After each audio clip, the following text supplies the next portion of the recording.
नमस्कार, मी अजिंक्य भातंब्रेकर. तुम्ही पाहताय न्यूज 18 लोकमत. जगाच्या पाठीवर मध्ये आता आपण महत्त्वाच्या आंतरराष्ट्रीय घडामोडींचा आढावा घेऊया. अफगाणिस्तानमधनं अमेरिकन सैन्य बाहेर पडल्यानंतर आता काबूल विमानतळ तुलनेनं शांत वाटतोय. गेल्या कित्येक दिवसांपासूनची इथली धावपळ काहीशी कमी झाल्याचं दिसतंय. अमेरिकेच्या लष्करी इतिहासातलं हे सर्वात जास्त काळ चाललेलं युद्ध आहे. अमेरिकन सैन्य अफगाणिस्तान बाहेर पडल्यानंतर काबूल विमानतळावर आता तालिबानचंच पूर्णपणे नियंत्रण आहे. इथं आता लष्करी वाहनं धावताना दिसतायत. पहाटेपूर्वीच शस्त्रास्त्रांनी सज्ज असलेले तालिबानी इथं पोहोचलेले होते.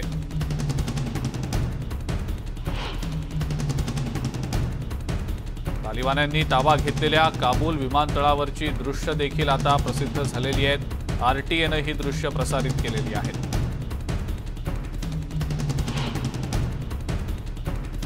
अफगाणिस्तानमधनं अमेरिकन सैन्य बाहेर काढला जाण्याचा आजचा शेवटचा दिवस आहे आणि याआधीच निर्णय घेतल्याप्रमाणे अफगाणिस्तानमधनं अमेरिकेचा शेवटचा सैनिक आता बाहेर पडलेला आहे. अमेरिकेच्या लष्करी इतिहासातलं हे सर्वात जास्त काळ चाललेलं युद्ध आहे.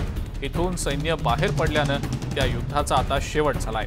अनेक अपूर्ण आश्वासनं, अपयश आणि अनेक निष्पाप बळी असंच या युद्धाचं वर्णन करता येईल.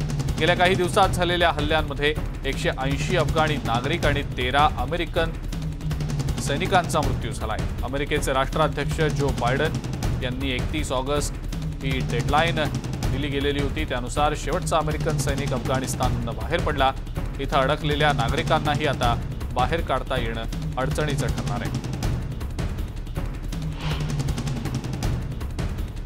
अमेरिकन सैन्य माघारी जाताना काबूलमध्ये गोळीबाराचे आवाज सतत येताना दिसले. शेवटच्या विमानानं दुपारी 3:29 उड्डाण केल्याची माहिती जनरल फ्रँक मॅकेन्झी यांनी दिली. गेल्या 20 वर्षांपासून सुरू असणारा अमेरिकेचा संघर्ष आता संपल्याची घोषणा अमेरिकन प्रशासनाच्या वतीनं करण्यात आली.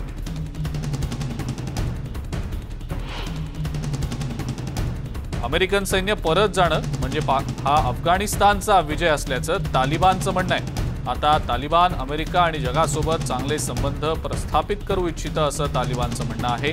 20 वर्षांनंतर अमेरिकन सैन्य अमेरिकेत परत गेलंय. हीच तालिबानच्या नव्या साम्राज्याची सुरुवात आहे असं तालिबानचा मुख्य प्रवक्ता जबीहुल्लाह मुजाहिद यानं म्हटलेलं आहे. मंगळवारी काबूल एअरपोर्टवर त्यानं पत्रकार परिषदही घेतली. आता अफगाणिस्तान पूर्णपणे स्वतंत्र असल्याचंही त्यांनी सांगितलं.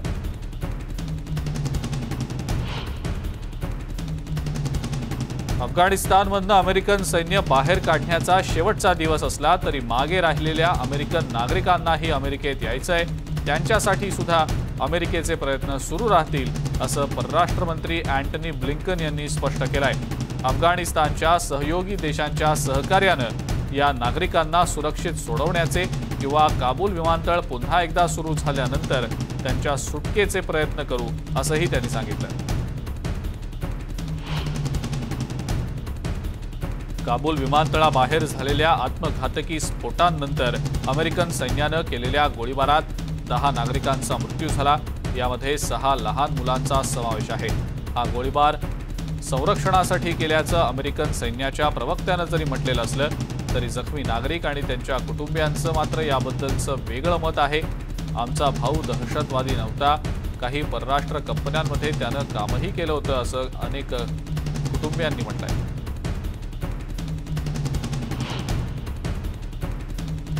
काबूलमधील अमेरिकन दूतावास रिक्त राहील आणि अफगाणिस्तानसाठी काम करत असलेले अधिकारी कतारहून काम करतील असं परराष्ट्र मंत्री अँटनी ब्लिंकन यांनी स्पष्ट केलेलं आहे.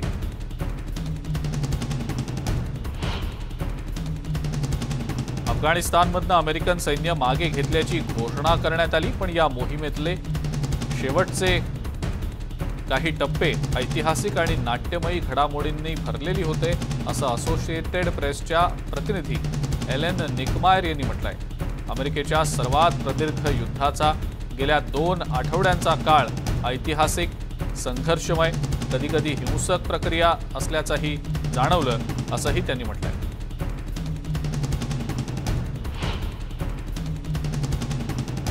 आयसिस किंवा तालिबान अमेरिकेवर हल्ला करतील असं अमेरिकेच्या सुरक्षा निरीक्षणात आढळलेलं नाही असं व्हाईट हाऊसच्या प्रवक्त्यांनी म्हटलेलं आहे। तसंच अशा संघटनांच्या कृत्यांना पाठबळ मिळेल असं पोषक वातावरण अफगाणिस्तानमध्ये तयार होऊ न देणं यावर अमेरिकेचा भर असेल असंही प्रवक्त्यांनी स्पष्ट केलंय।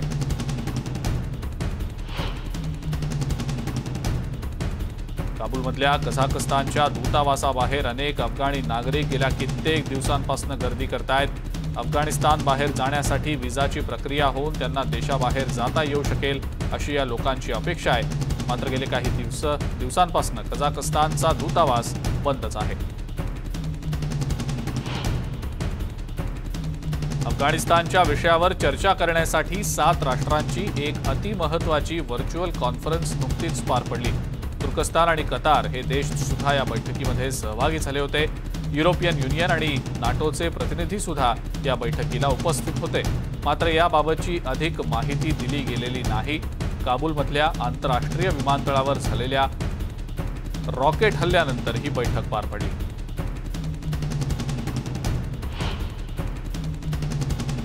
जागतिक आरोग्य संघटनेनं पाठवलेली औषधं आणि इतर वैद्यकीय साहित्य पाकिस्ताननं दिलेल्या विमानामधनं अफगाणिस्तानमध्ये पोहोचलं। तालिबाननं ताबा घेतल्यानंतर तिथं पोहोचलेली ही पहिलीच मदत आहे। दुबईहून हे विमान निघालं आणि मजार ए शरीफमध्ये पोहोचलं। हा प्रांत 14 ऑगस्टपासून तालिबानच्याच ताब्यात आहे। या वैद्यकीय साहित्यामध्ये ट्रॉमा किट्स, आपत्कालीन वैद्यकीय किट्स आहेत। 2 लाखांहून जास्त लोकांच्या मूलभूत वैद्यकीय जखमा बऱ्या होतील इतकं साहित्य यामध्ये आहे अशी माहिती दिली गेलेली आहे।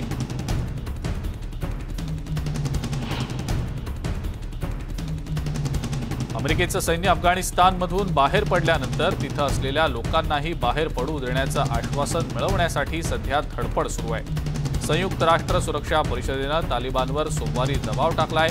अमेरिकेनं आपलं सैन्य मागे घेतल्यानंतर लोकांना अफगाणिस्तानमधून बाहेर पडू देण्याचं वचन पाळलं जावं यासाठी हा दबाव निर्माण केला जातोय। परंतु चीन आणि रशियानं अमेरिकेच्या माघारी आल्यानंतरच्या निर्माण झालेल्या अंधाधुंद परिस्थितीला स्वतः अमेरिका जबाबदार असल्याचा आरोप करत या ठरावाला पाठिंबा द्यायला नकार दिलाय।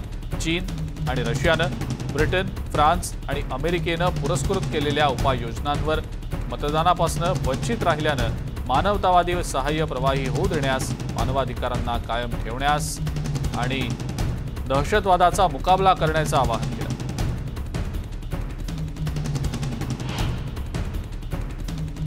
अमेरिकन सैन्य अफगाणिस्तानमधून निघण्याच्या पूर्वसंध्येला हमीद करझाई आंतरराष्ट्रीय विमानतळावर सतत विमानांचं टेक ऑफ सुरू होतं। सोमवारी सकाळी 5 रॉकेट्सनं काबूल एअरपोर्टला लक्ष्य केलेलं होतं आणि अमेरिकेच्या लष्करानं त्याला प्रत्युत्तर देखील दिलेलं होतं अशी माहिती अमेरिकन लष्कराकडून दिली गेलेली आहे। इस्लामिक स्टेटनं या रॉकेट हल्ल्याची जबाबदारी स्वीकारलेली आहे।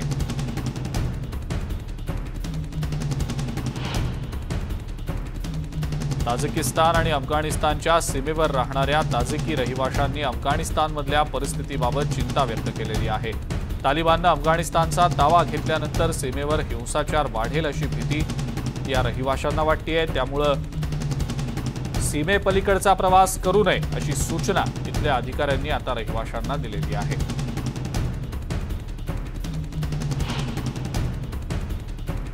अफगाणिस्तानमधल्या परिस्थितीचा सर्वात मोठा फटका तिथल्या लहान मुलांना बसतोय। तिथला वाढता संघर्ष आणि असुरक्षिततेला सर्वात जास्त परिणामी जे वातावरण आहे ते लहान मुलांच्या बाबतीत होत असल्याचं दिसतं आहे असं निरीक्षण युनिसेफनं नोंदवलेलं आहे। सुरक्षेचा प्रश्न, अन्नधान्याच्या वाढलेल्या किमती, भीषण दुष्काळ, कोरोना आणि आगामी काळातला अतिथंड हिवाळा या सगळ्यामुळे मुलांसाठी अति धोकादायक परिस्थिती निर्माण झाल्याचं युनिसेफचे regional director for UNICEF South Asia George Laryea यांनी म्हटलेलं आहे। लहान मुलांना पोलीस किंवा अन्य आजारांपासून वाचवण्यासाठी मूलभूत आरोग्य सेवाही उपलब्ध नाहीये। सध्याच्या परिस्थितीचा 5 वर्षांखालच्या जवळपास 10 लाख मुलांवर परिणाम होणार असल्याचा अंदाज आहे। अनेकांना जबरदस्तीने त्यांची घरं सुद्धा सोडावी लागलेली आहेत।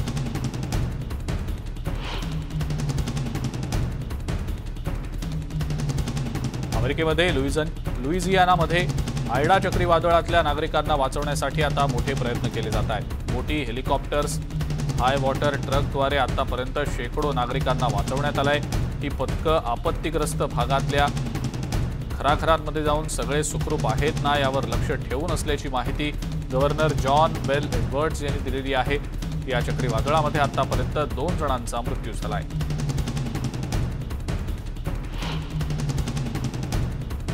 मिसिसिपी आणि लुइजियाना मधल्या आयडा चक्रीवादळामुळे आलेल्या महापुरात अडकलेल्या अनेक जणांची शेकडो बोटींमधून सोमवारी सुखरूप सुटका करण्यात आली।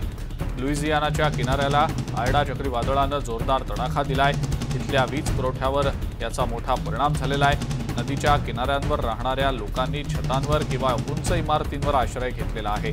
आपला बचाव करण्यासाठी शोध आणि बचाव पथकाला मार्ग सापडावा यासाठी अनेकांनी सोशल मीडियावर लोकेशन्स टाकण्याचे आणि तिथे येण्याचे मार्गही टाकलेले होते।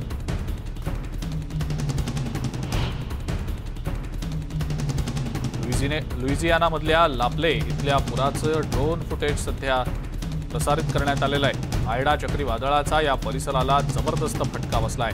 मिसिसिपी नदी आणि लेक ओंक्राट्रेमधला हा सगळा भाग आहे। इथला पूर्ण भाग पाण्याखाली गेल्याचं स्पष्टपणे दिसतंय। पुराच्या पाण्यातून अनेक वाहनं मार्ग काढण्याचा प्रयत्न करत असल्याचंही बघायला मिळालं। इथल्या एका घराचं चक्रीवादळाच्या जोरदार तडाख्यामुळे छप्परच उडून गेल्याचं दिसलं। चक्रीवादळाच्या तडाख्यातून वाचल्याचा आनंद अनेक रहिवाशांच्या चेहऱ्यावर बघायला मिळाला। शेकडो बचाव पथकं, कार्यकर्ते बोटी, हेलिकॉप्टर्सच्या मदतीनं नागरिकांच्या मदतीसाठी पोहोचत होते। घरात पाणी शिरल्यानं काहींना अनेक अडचणींचा सामना करावा लागतोय। त्यांना त्यांच्या घराची दुरुस्ती करावी लागणार आहे, तर काहींनी आता इथून दुसरीकडे स्थलांतरित होण्याचा निर्णय घेतलाय। लुइजियाना आणि मिसिसिपी मधल्या 10 लाख नागरिकांचा जो घरातला वीज पुरवठा होता तो खंडित झालाय। तो पुन्हा पूर्ववत करण्यासाठी आता काही आठवड्यांचा वेळ लागणार आहे।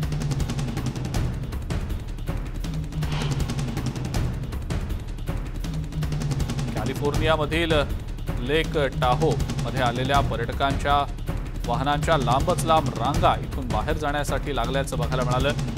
कारण इथं लागलेल्या वणव्यामुळे हा परिसर सोडण्याचे आदेश प्रशासनानं दिलेले होते। या वाहनांवर बाईक्स, कॅम्पचं सामान, छोट्या बोटी असं सगळं सामान होतं। आता इथं फक्त पोलीस आणि आपत्कालीन वाहनच आहेत। सोमवारी रात्री हा वणवा राज्य महामार्ग 50 आणि 49च्या दरम्यानपर्यंत पसरलेला होता। आता इथल्या उतारावर सुद्धा मोठ्या प्रमाणावर आग पसरतीये। मेक्सिकोमध्ये सोमवारपासून शाळा सुरू झाल्यात। सॅनिटायझरच्या बाटल्या, टेम्परेचर तपासणी आणि उघडलेल्या मोठ्या खिडक्या अशा वातावरणात या शाळा सुरू झालेल्या आहेत। मेक्सिकोच्या शिक्षण खात्याच्या म्हणण्यानुसार या शाळा प्रत्यक्ष सुरू झाल्यात, मात्र तरी देखील व्हर्च्युअल वर्ग आणि प्रत्यक्ष शाळा अशा दोन्ही पद्धतींनी शाळा सुरू करण्याचा निर्णय घेतला गेला आहे। खरं तर मेक्सिकोमध्ये आता तिसरी लाट आहे। आतापर्यंत 3,80,000 मृत्यूंची नोंद देखील मेक्सिकोत झालेली आहे। अशा वातावरणात जवळपास 1.5 वर्षानंतर शाळा सुरू झालेल्या आहेत। मेक्सिकोत शाळा सुरू झालेल्या असल्या तरी विद्यार्थ्यांना शाळांमध्ये पाठवण्याबाबत पालकांच्या मनात अजूनही संभ्रम आहे। शाळेत जर मुलांना पाठवलं तर कदाचित संसर्गाची अधिक भीती आहे। आतापर्यंत देशातील 64% प्रौढांचं लसीकरण झालेलं आहे, मात्र लसीकरण झालेल्यांमध्ये लहान मुलांची संख्या अत्यल्प आहे।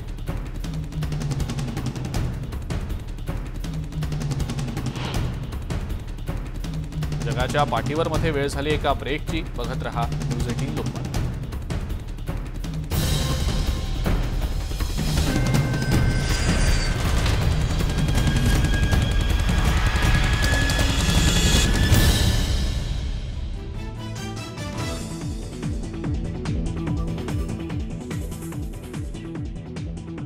निर्वासितांच्या शेवटच्या तुकडीला घेऊन ब्रिटन लष्कराची तुकडी ब्रिटनमध्ये दाखल झाली।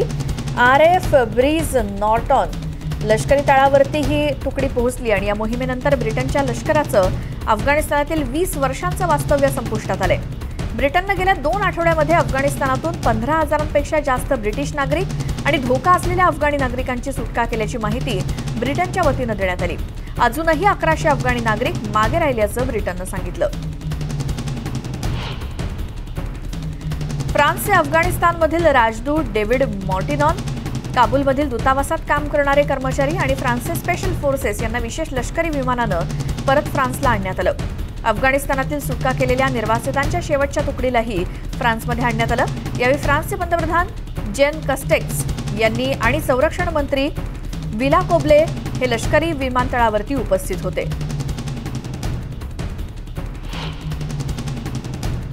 अफगाणिस्तानातून येणाऱ्या नागरिकांसाठी अमेरिकेतील व्हर्जिनियातील मरीन कॉर्प बेस क्वांटिको इथे अमेरिकन सैन्यानं तयारी सुरू केली आहे। अफगाणिस्तानातील सुटका मोहिमेची डेडलाईन जवळ येत असल्यामुळे ही तयारी जोरदार सुरू आहे। अमेरिकेच्या नॉर्दर्न कमांड च्या वतीनं या लोकांना वाहतुकीची सोय करून देण्यात येते आणि सुटका केलेल्या जवळपास 50,000 अफगाणी लोकांची इथे तात्पुरती निवास व्यवस्था, वैद्यकीय स्क्रीनिंग आणि अन्य सोय केली जाते। आतापर्यंत जवळपास 1,10,000 लोकांची अफगाणिस्तानातून सुटका केल्याची माहिती पेंटागॉनच्या वतीनं देण्यात आली। Kuwait, Qatar, Bahrain, Spain, Germany आणि बल्गेरियामध्ये आधी त्यांना नेण्यात आलं, त्यामुळे आणखी हजारो लोक आता अमेरिकेत येण्याच्या वाटेवर आहेत।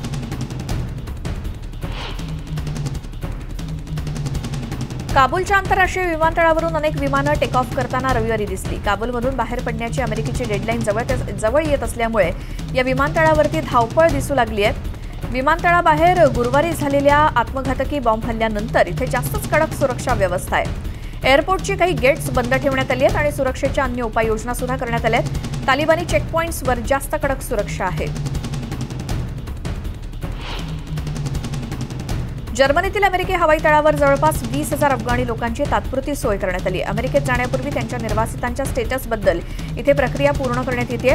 रॅमस्टाईन हवाई तळावर असलेल्या लष्करी तंबूंच्या रांगा म्हणजे अमेरिकेत स्थायिक होण्याची वाट बघणाऱ्या शेकडो अफगाणी नागरिकांची तात्पुरती घरं आहेत। अफगाणिस्तानचा मोहम्मद जन सुलतानी तायक्वांदो खेळाडू होता। बरेच प्रयत्न करून काबूल विमान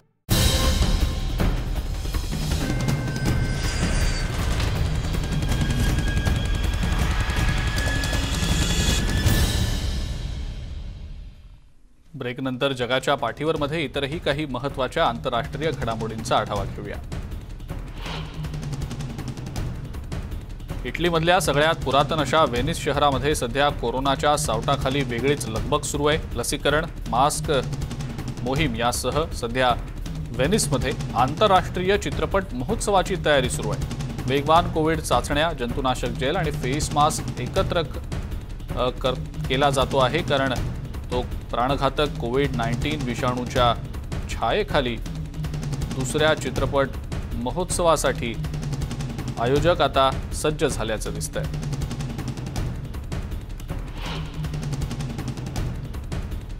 सोमवारी शेकडो पॅलेस्टिनींनी गाझा पट्टीमध्ये खान युनुसच्या पूर्वेस सीमेवर निदर्शनं केली। आंदोलक चांगलेच आक्रमक झालेले होते। आंदोलनकर्त्यांनी टायर जाळली आणि इस्रायली सैन्यावर दगडफेक सुद्धा केली। इस्रायली लष्करानं दिलेली जी माहिती आहे त्यानुसार सीमेपासून पॅलेस्टिनींना दूर ठेवण्यासाठी दंगल नियंत्रण पथकाच्या माध्यमातून कारवाई करण्यात आली। गाझा इथल्या आरोग्य अधिकाऱ्यांनी दिलेल्या माहितीनुसार इस्रायल सैन्यानं केलेल्या गोळीबारात 3 पॅलेस्टिनी आंदोलक जखमी झालेले आहेत।